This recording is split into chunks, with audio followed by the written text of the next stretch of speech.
Hi, my name's Clay Christensen. I'm a professor at the Harvard Business School.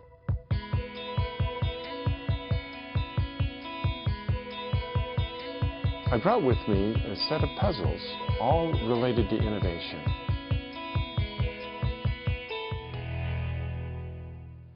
We decided that the way we teach marketing is at the core of what makes motivation difficult to achieve. The most helpful way we've thought of it so far is that we actually hire products to do things for us.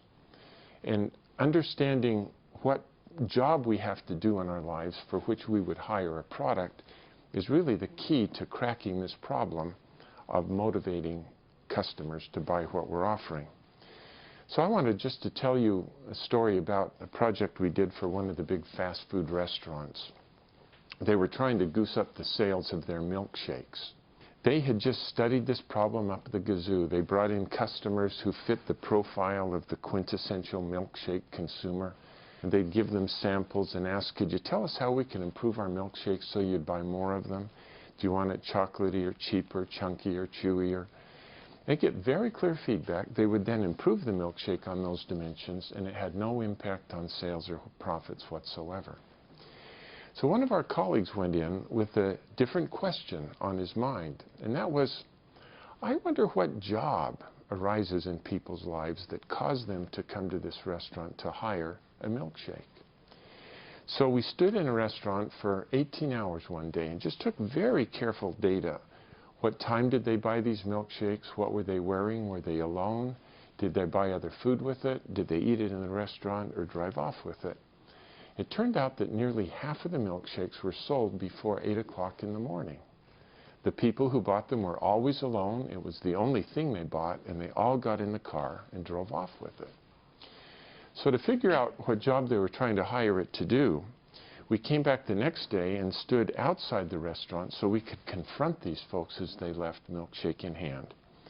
And in language that they could understand, we essentially asked, excuse me please, but I got to sort this puzzle out. What job were you trying to do for yourself that caused you to come here and hire that milkshake? And they'd struggle to answer, so we'd then help them by asking other questions like, well, think about the last time you were in the same situation, needing to get the same job done, but you didn't come here to hire a milkshake. What did you hire? And then as we put all of their answers together, it became clear that they all had the same job to do in the morning, and that is they had a long and boring drive to work. And they just needed something to do while they drove to keep the commute interesting. One hand had to be on the wheel, but somebody had given them another hand, and there wasn't anything in it. And they just needed something to do while they drove. They weren't hungry yet, but they knew they'd be hungry by 10 o'clock, so they also wanted something that would just pull down there and stay for their morning.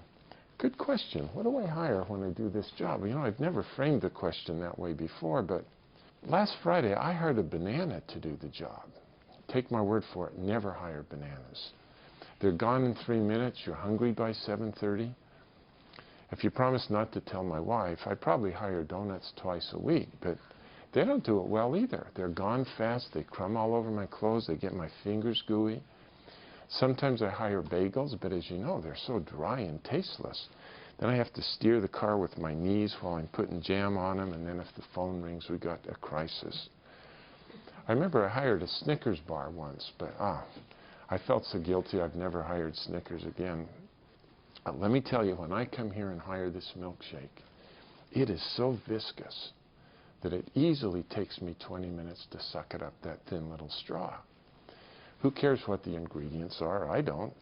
All I know is I'm full all morning and it fits right here in my cup holder. Well, it turns out that the milkshake does the job better than any of the competitors, which in the customer's minds are not Burger King milkshakes, but it's bananas, donuts, bagels, Snickers bars, coffee, and so on. But I hope you can see how, if you understand the job, how to improve the product becomes just obvious.